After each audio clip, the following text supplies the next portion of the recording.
Man, but I gotta have your little take, man. You gotta, because the thing. Do you think Reverend Wright should have said what he said when he said, and where he said it? And you think he should have held off and let Barack go on and win the presidency? Look in the camera and talk to them people at home. Truth be said, Barack and Reverend Wright, you can't say he should. In my estimation, he could have held off. But truth be said, Barack's been getting beat up way before that. He was getting beat up by Rush Limbaugh, having the Republicans switch their parties and vote. He didn't lose Saturday by that 10% that they were saying. That was a 10% Republican that switched their vote. So Wright really didn't do anything to affect that. Oh, that's a good analogy. But do you think that African Americans are putting not at a, let's say, bourgeois, or I call pseudo bourgeois, are they putting too much emphasis on Barack becoming president? Their self-image is tied to him being president, or he think that race relations are at a stalemate, and he hopes that he can move race relations forward because they ain't moving forward. Well, I got GED, but I listened to Randy. He made some serious points. When you listen to Fox News and you hear how articulate this gentleman was, they took it and they redid the whole speech in Philadelphia. It became, he didn't throw him under the bus. Now it's a character issue with Barack. Symbolism, you got to remember, there's 400 and something Congress people and 100 white senators after he leaves. Right. Because nobody's going to pick a black senator from Illinois. So it'll be 100 again. Right. So he's powerless. Symbol-wise, it will give you a feel-good feeling for a little while. But him becoming president, we'll feel good about ourselves. Right, but it'll be just like Harold Washington was. Right. Remember when Vidoliak them just said, hey, it's too much power for one person to have. They split the whole city council, and he couldn't get anything passed. That's in Chicago, for those who don't know. They gave the city council of Chicago gave Harold Washington hell for 5 years until they killed the man. Same thing would happen to Barack, but it's about economics. Right. Barack, I mean, if they didn't, remember when Barack first came to Chicago, a lot of people acting like he couldn't get in with the other ministers. Right. So they told him where to go. They sent him to Reverend Wright. He wasn't. It was by design for him to go there. And he figured out, well, Oprah goes here. He was seeking out something, and then I come back to bite him. It come back to bite him, yeah. Let's move on. Forget about Wright. But what's been getting you upset these days? You concerned because you are AJ, you are the police, and this brother works as they say in the hood. I ain't gonna say exactly what police station, but he right there. And the thing about it is, how we gonna stop these young boys from clowning, man? This crime, man. In Chicago, the streets are dripping with blood, man. Systemically, is doing what they want them to do. Like you and the gentleman was saying, Randy, it takes their hands off of it. They supply all the drugs, all the other stuff, and our kids, by them getting caught up into capitalism and materialism, they don't understand to separate the two. You see, and they want to wear those Ed Harden jeans, but they don't really have that Calvinism to go out there and work for it.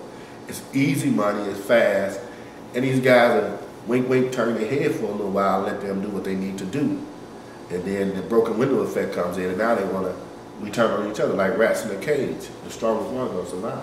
But do the young brother understand? It's one thing to sell drugs, one thing to be a hustler, one thing to hustle. But when do you get the point we have to kill our brother? That we have to kill our brothers? Says 70% of the black males are not working. So what do? 70% of black males don't work. Well, okay, it's one thing to hustle, but to get a point where you go from hustling to murder. You know what I'm saying? Like he told you, they dehumanize your life. I mean, they tell you they desensitize killers in the urban areas. They're called urban areas. That goes back to everything that we've been going through for years. After the black codes, we became so dependent upon them, and we still are. Like Randy was saying, we need to start trying to get back to the point where stop trying to integrate so tough that we stop assimilating with each other. And that's where that's where the Pan-Africanism comes in. That's what Garvey was trying to do. That's what Paul Robeson was trying to do, and the other people prior to them. So. No, you're right, because I always tell people, we had this conversation off camera, that You had Booker T and W.E.B. Du Bois. Checking the balance. Right.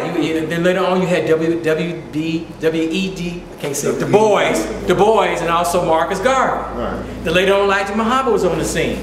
Malcolm X was on the scene, and Martin's on the scene. Now since Malcolm been gone and since Elijah Muhammad's left us, and that's not to put down Minister Farrakhan. Don't get me wrong, with all due respect, that we don't really have that Martin Malcolm. We just have everybody go to college, everybody integrate. We can't do that. Everybody can't do that. See, prior to the '60s and prior to all that stuff that Lyndon B. done with the Curtis theory. Curtis Wilson theory. No, the Curtis study. The Curtis study, yeah. When two societies. When King said that, what do you do to get these young black folks off the street? That was in the '60s when you and I was first born. He said, well, send them to school. So we all went to school. And we all was able to, quote unquote, under the pseudo guys think that we assimilate. You understand what I'm saying? So we was able to branch out. We was able to move to South Holland, to Olympia Fields. And we left that, we fell into the American dream. We left those people behind that were left. The black middle class was getting bigger, and the same thing was happening to the lower class. The lower socioeconomic people, we had no emphasis or no empathy for. You understand what I'm saying? So now this is what we're dealing with. So when you deal with that entity of your community and you don't have any kind of recourse, like you said, for jobs and everything else because all your money is out there, then everything here is turned upside down because you just have a group of people who don't feel like no one cares about them. It's a disconnect. There's a disconnect, and the media has a lot to do with the it. The accountability factor of the media and us too. I mean, it's not just the media, because again, like he said, we still asking them to give us something. And Malcolm said, if you ask me to give you something, I give it to you the way I want to give it to you. You know, if you asking me for crumbs, that's all we're getting out of the pie. We're getting the crumbs. Everybody else is getting a slice of the pie. Right. You understand what I'm saying? Even in the drug game, everybody else get a slice of the pie, but our guys get the crumbs, and they will fight and kill each other over those crumbs. The young brothers will fight and kill each other over crumbs. Right. A car. Yeah. You know, shoes, of an Ed Hardy jeans. That's the material aspect of what we deal with. Materialism. Right, but that's capitalism. Capitalism breeds materialism. A lot of people don't understand that. And if you see, we equate ourselves by what the other world is doing, and that's not the way. What happens here, what happens in America, we should be on the same board as everybody else. That's right. As a white middle class, and we are considered middle class, we should be on the same board. We don't have to go to Ghana and talk about how they're not eating or this person over here in India, what they're not doing. Treat Americans as, if you say you want us to be Americans, then we're going to be Americans. I know, but when I mentioned the media, AJ, you know, the media picks our leaders and whatnot. They promote our leadership. They promote our leaders' leadership. They've always done that. So I'm saying, when Randy's over here and the Wings over here, he speaks, people are like, who is he? But when AJ speaks, who is he? When Mark Sim speaks, who in the hell is Mark Sim? Randy hit it on the head. You isolate that person. You make him look or appear to be crazy. Right. Like, oh, you got it great in America. Why you would even say this about the American way? Because you doing good, but my people not. And a lot of black folks buy into that. That's what I was talking about, going out into the suburbs. Like, to get educated or be miseducated is almost like, you know, becoming an educated fool.